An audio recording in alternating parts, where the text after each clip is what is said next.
Matthew Lee, Inner City Press, on behalf of the Free UN Coalition for Access. Thanks a lot for the briefing. I wanted to ask something on Somalia, which is that this cut by the EU in payment to the AMISOM peacekeepers. I wanted to know what you, some people are saying Uganda might pull out. I don't know if it's related. Some people have said that the UN has been asked to make up the shortfall. If you could just say what you think of the cut and what impact it might have.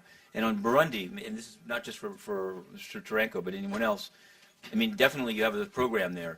Do you feel that the response, whether it's from the regional groups, the AU, or the UN, is having success? I mean, there's some people were talking about arrests in a neighborhood called Musaga just yesterday. Obviously, there are different reports, but where do you think it's going? Do you view as an example of peace building? Do you think that this three-way partnership of East African Community, AU, and UN, is it going to bring peace to the country, or is essentially are the talks going to keep getting kicked down the road and more people arrested?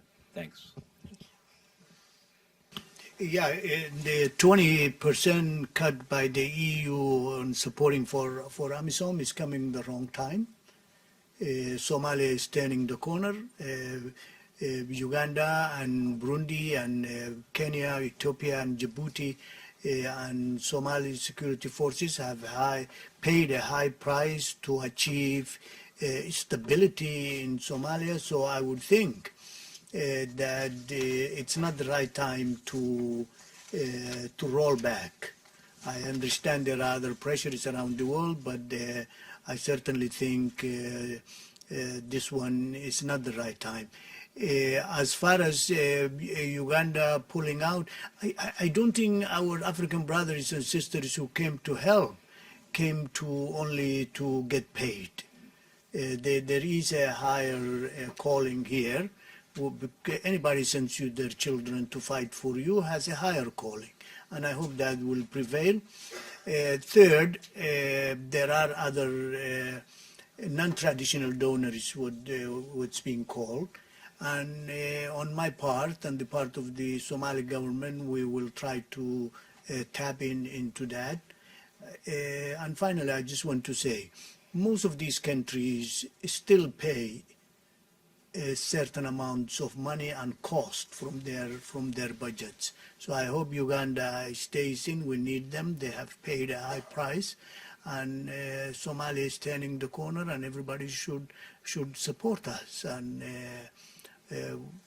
thank you very much. Yeah. Thank you. Yes, Ambassador Antonio. Just to complete maybe to what the minister said on the question of Matthews on the question of AMISOM, I think I should start by paying tribute to the Somali people, also to the countries who have moved to Somalia with the AU mission AMISOM.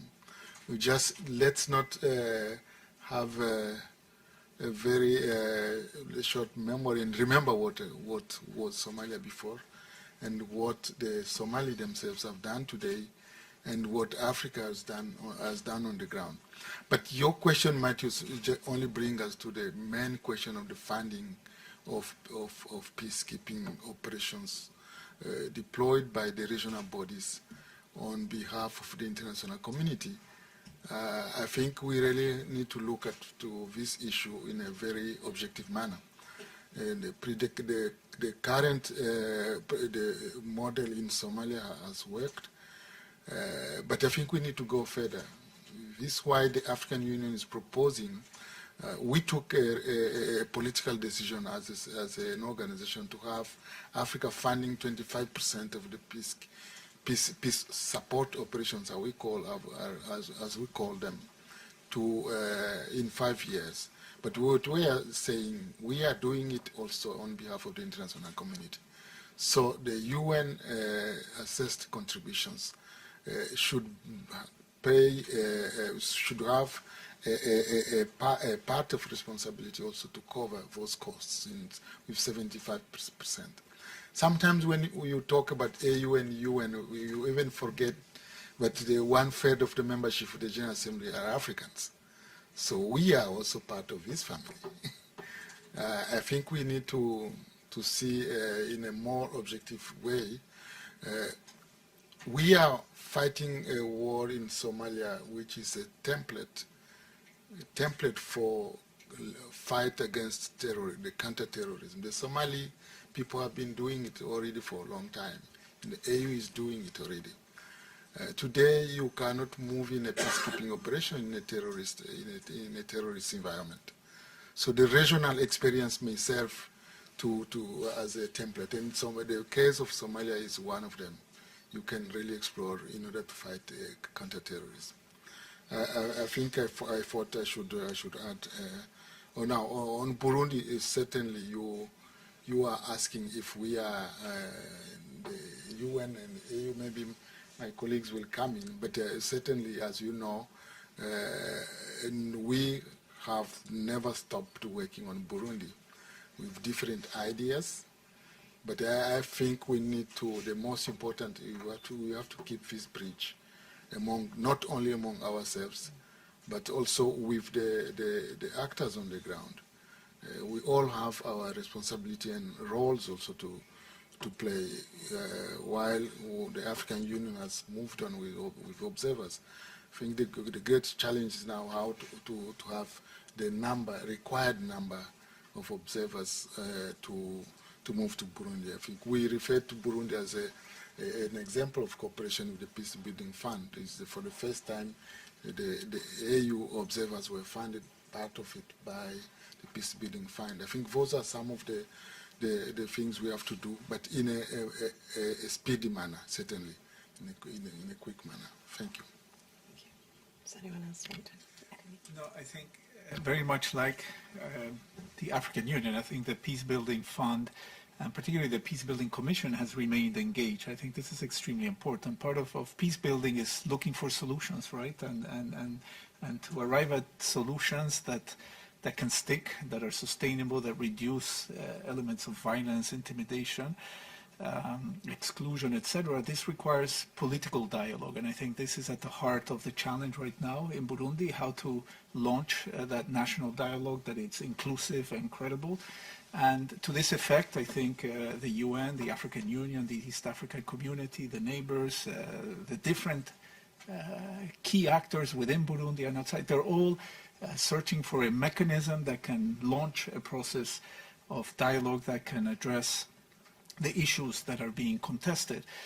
In the meantime, the fund continues to be engaged in building local institutions, in supporting women's organizations, in working with the youth, and strengthening those institutions that are also important for promoting the respect of human rights, of good governance. So if there is a program that one could say is quite nationally owned, it's the one in Burundi, where for the past 10, 15 years, the fund has been involved actively in all phases, in good times and more difficult times, if you will. And I think part of the challenge of peace building is this notion of the sustained attention that needs to happen. This is not an easy task, and the difficult cases are clearly the ones that we can see. There's a lot of successes in peace building that never make it to the front pages of your newspapers or radios, because that doesn't attract news. But we think that many more conflicts are being prevented as a result of proactive intervention than the ones that then become more difficult to solve. And here, engagement is essential. It's not just political engagement or security engagement. It's extremely important to think about the impact of the way that the economy and the economic impact that the situation itself can have on the people, I think, as the ministers were saying, or on the political situation. So there are many interrelated factors, and I think the fascinating part about peace building is that it requires a lot of patience, a lot of substantive engagement, and a lot of dialogue and consistency in approach to build trust, and through that trust to be able to communicate at times difficult messages, but frank messages. I think just the last point, that in the Peacebuilding Commission, all the relevant actors to the crisis in Burundi have been engaged from day one. This is not a place where we're talking about a crisis without those who are part of the crisis involved. And this, I think, is a unique instrument, is a unique platform that actually creates this bridging function that this resolution is calling for, the bridging between the different parts of what the UN is and should be doing to help Burundi come out of this difficult situation. Thank you. Thank you. I would like to thank our guests for this very interesting briefing, and thank you, ladies and gentlemen, for coming. Have a good afternoon.